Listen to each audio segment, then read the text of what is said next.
Okay, so this video is all about 5 ways to make money whilst on maternity leave. Now, I am a self-employed person, and when I found out I was pregnant, I was really, really worried about making money and the lack of money, because a lot of my business revolves around me being present and me running the company. And when you run your own company, you don't necessarily always have a nice maternity package that you can fall back on. Alternatively, maybe you don't have a job. Maybe you're a mum and you're just having another baby and you just want to make a bit more money, or you are low on funds whilst you have 4 children. Who knows? I thought it might be really helpful to talk about different ways to make money from home that's really easy, straightforward, and you don't have to be accountable to a certain time schedule. Another reason that I thought I'd introduce this topic is because I am part of a pregnancy group on Facebook, and I've seen that question about 3 times already. So I think it's something that a lot of people are concerned about. Maybe they don't get a nice maternity package that covers their usual salary. Maybe it's 50% of their salary, or maybe it's just statutory, and statutory isn't enough. So I think this is the point, is to offer you options and give you some ideas as to how you can make money, because it's something that I've experienced. So the first one is freelancing and remote work. Now, I know that's really basic and straightforward, and I will come to more exciting opportunities later, but I wanted to delve into this deeper and what this means. So if you wanted to just post out there something really basic, like I can help people learn Spanish. Let's say you know Spanish is your second language, or let's say I can help people organize their diaries better, or I can teach people how to cook. You don't have to have any qualifications for all of these things, but you can still teach people. And this also kind of rolls into my second option for making money on maternity leave. But let's say you want to offer a service creating business presentations on Canva. What you can do is you can set yourself up on something like Upwork or Fiverr. There's also Freelancer and People Per Hour, and you can offer some sort of service, and you can do that all remotely. But basically, by doing this, you can leverage so many skills that you've developed and decide what time span you offer that in, decide how much money you earn. You can also be creative with what you're offering. One of the main areas of importance here is that everybody has skills, and it's just about finding how you can use those skills to help other people. So maybe it's you're really good at writing, maybe you're really good at graphic design, maybe you're good at web development, maybe you're good at social media management. All of those things can be offered as a service online, and the way to do that is by signing up to something like Upwork and Fiverr and offering that as a service. Now, I'm not saying that it's just as easy as that. You do have to think about promotion and maybe getting 5 stars reviews. So you might have to start small, offering something at like £10 per hour or $15 an hour, and then after 3 months, bulk that up to £50 an hour. But at least you've got those recommendations, those testimonials, those 5 stars on your account, and then people can start to trust you. So that's number 1, is freelancing and remote work. And another element to that is actually just looking for freelance and remote work. Maybe you have a local company that needs somebody to do data input 3 hours a week. Put yourself out there. Go on Facebook and say, like, I'm on maternity leave. I have Mondays and Tuesday mornings free between 10 and 1, and I'm interested in taking on some more work. I can do data input, I can do social media management, I can do HR. It could be anything, and just put that out there. But it does take a little bit of time to start off with, but it does work in the end. I have personally used people from Upwork and Fiverr, and the minimum I think I've paid someone is like £20 an hour. And if you're earning £20 an hour and you just work 3 hours a day, that's £60 a day, and that's just 3 hours, and it's on your own time and doing something that you enjoy. The next thing, which kind of overlaps with freelancing and remote work, is online tutoring, as I mentioned before. if you have expertise in a specific subject, you could become an online tutor. Maybe you're a yoga instructor, maybe you're a language teacher, maybe you are spiritual and you like talking about God and you want to tell more people about God. Like, I don't know, it could be any of those things, and you can basically teach people about that expert subject that you know all about. There are different platforms for this. There is Tutorful, Superprof, and My Tutor. I have actually looked into Superprof, and the only one of the negative elements I can see about that is that people are selling themselves at quite a low number. So you kind of have price competitor an analysis to do there. For example, like you could have a personal trainer who does online programming or online coaching, and they're selling that at £15 an hour. No way would I be offering that. My standard rate for something like that would be £55 an hour. So it's a little bit challenging. And if you've got all these people offering at the same price, you've really got to show why you're valued at £55 an hour compared to everybody else who's offering their services at £15 an hour. So there are a few issues with it, but you can kind of work around it, and I do believe that it is possible. Another thing that you could look into is specific kind of like more academic subjects. Like if you want to teach 10-year-olds maths, or if you want to support younger children with acting or dance or something like that. So just have a look at your own skills and see what you can offer, and then maybe have a little look at who's already offering it and how you can start selling yourself as an online tutor. So that's number 2. Number 3 is blogging and content creation. There is so much that you can do that I'm still learning about when it comes to blogging and content creation. Now, when I think of blogging, it is tougher because blogging is a hard area of content creation to go into, in my personal opinion, to get paid substantially, unless you've built some sort of mass following online. So if you aren't interested in building, 10,000 plus followers on some sort of social media platform, then I would avoid blogging or kind of affiliate marketing or anything like that, because you do have to kind of prove that you've got a direct audience that you can reach. However, there are ways to create content without a following, and I'm going to talk about that in more detail in a minute. So if you do have a following, maybe you have 500 people, maybe you have 1,000 people, you can do things like monetize your content by looking at affiliate marketing. You can do sponsored posts, and you could look at ad revenue. Now, those things aren't as easy as you think, so definitely go and learn about how to do those things. But these can be done in small chunks of times and are really ideal for new mums. There's a huge mummy market out there for people dying to learn more things and get inspired. So look into that.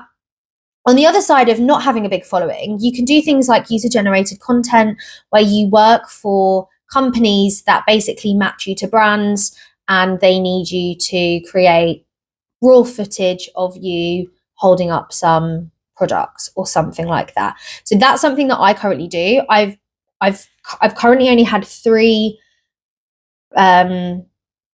contracts, let's say, and I've earned 100. So one was for £100 and essentially you're working an hour, a maximum of an hour on each product or company. So one was for £100 and the other 2 are for £65. £65 an hour is still great, and that is the lowest you'll go. So looking into options like that, where you just have basic camera skills, where you can talk to a camera, where you have a nice talking voice maybe, and you can talk about somebody's product. That's a really easy way without a following to make some money. Have a little look. There are companies called Shout, Clip, Catalyst. There are a variety that you can have a look into. So definitely go and have a look at that. And then finally, you've got YouTube. Now, that's one of the reasons why I have started my own YouTube channel, is to make some money, because I see myself having more than one child. I want to be able to have the flexibility to work from home whenever I like. I really enjoy creating content. And I also love this idea of having a YouTuber lifestyle without the worry of having to work for the man, let's say, because I want to travel the world and I like recording things and I like videoing. And one of my favorite things to do is video us when we travel. You will see something new coming up soon because I will be going on holiday for my baby moon, so keep an eye out for my baby moon travel vlog. But yeah, all of those things I really enjoy and it suits me as an individual. But it does have to suit you, and not everybody can talk to a camera. I definitely believe you can learn to talk to a camera and it's a skill that people can develop, but it might just take a bit of time. And also for me, like, I'm not making money out of YouTube yet. I've only got 19 subscribers. I get under 300 to 400 views per video. You know, like, I'm not at monetized level yet, but I'm hoping that maybe in a year or two I will be, and it is a long game. So it's not quick money, but in the long haul, you might be making a lot of money and it might be worth it in the end. I hope so. Fingers crossed. And then number 4, we've got sell handmade goods or crafts. Now, if you're somebody who's quite creative, I am not. This is something that I will not be opting in for. You can sell things. Now, you can sell things on Etsy, eBay, your own Shopify platform, things like jewelry, knitted clothes, baby products. There's so much that you can sell. Whether you created your own candle, for example, and you want to sell a specific scented candle, you can do all of that. Now, I haven't done that personally, so my insight is very limited, but definitely look at YouTube videos that are explaining how you can sell online. I don't know what the monetary expectations are from selling online, because I know there's a lot of materials involved, there's advertisement involved, there's postage and packaging involved. So you do have a few outgoings there that need to be considered. But basically, I'd say start creating an online store and managing orders. TikTok Shop seems like a really good option. I don't have TikTok, but if I was interested in kind of short form content, then I would definitely be looking at TikTok Shop. I think that's the best place to make money. I would now this is my opinion, I'd completely avoid Instagram until they start monetizing content, because they don't currently, although I think there are whispers of it. TikTok will pay you for viewers. They'll pay you when you reach a certain amount of views and different things like that. So definitely look down the TikTok route if you're interested in selling specific products. And you can also sell directly from TikTok. And then also alongside selling handmade goods or crafts, you've also got kind of like another element of selling secondhand products. Now, I know people who literally sell secondhand clothes on eBay and make so much money. I met this girl once while I was doing a job with her in Westfield in Shepherd's Bush. And she basically goes to charity shops, buys like really expensive designer clothes for maybe £3 and then sells them for £50.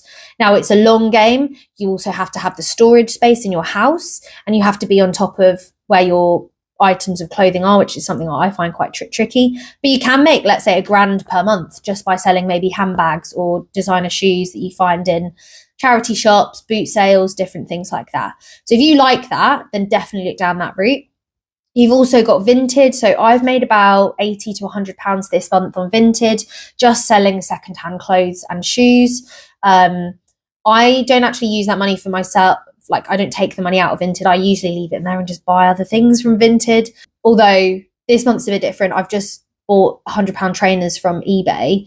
And what I'll be doing is, even though that money's come out of my account, I will put the money from Vinted back into my account, just so it's like it's just my boundaries that I've set for myself, so I don't go crazy buying things. I have to sell things to then buy things, and also it helps with managing my space and lack of it. So they're just some ideas. And then the final idea, I've got a final idea and then like a semi-final idea, is virtual assistants. So these are more administrative roles to support small businesses and entrepreneurs who need help with scheduling, email management, or social media tasks. It basically allows you to set flexible working hours and tailor to services that you can offer specifically as an individual. I use VAs. I've used 3 VAs since running my business. I think they're brilliant. I think it's a really great way to spread your workload as a business owner, and then they're getting paid probably absolute minimum £15 an hour. That is very under generous, £15 an hour. I'd say you're looking at £20 an hour plus for anyone in the VA sector. But basically, if you want to offer that services as a VA, you can look at things like Upwork and Fiverr, but there are also other websites that you can look at. So there's Time, or Belay, where you can find VA work. So go and have a look at VA work, but also look at where you can advertise your services, or just put on Facebook, like, I'm a mum, I've got, as I said earlier, like I've got a Monday free to do some online admin tasks for a local business. I've got experience in retail, blah, blah, blah. Go and do that. Or a gym, a local gym. Say, like, I know you don't have the services to mass market your gym. Why don't I come along, do 5 hours a month, and I'll do some social media marketing for you? Different things like that. They are my top 5. So freelancing or remote work, online tutoring, blogging and content creation, selling handmade goods and crafts, and virtual assistant services. And then my kind of sub 6, my sneaky sixth suggestion, recommendation, is completing online surveys and doing market research. You can make a bit of money from this. I don't think it's significant enough, but like, let's say you just want it to buy nappies, or you want it to buy formula, or you know that you need to replace some bedding. I don't know, you could probably make a little bit of money from that, whether it's £5 to £50. But basically you participate in a paid online survey, or do some market research studies from companies like Swagbucks, Prolific, and Pinecone Research. You just get paid a little bit of money. That's basically it.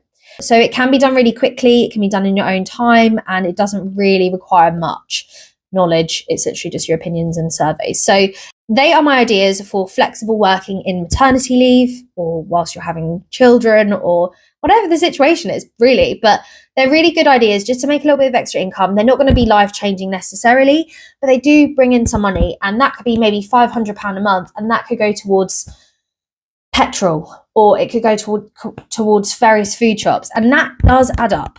Okay, so I hope that's been really helpful for you. I hope that you've benefited from those suggestions. If you have any more suggestions that I've maybe not highlighted, put them in the comments. I'd be love to know, just for my own personal benefit. Have a lovely rest of your day.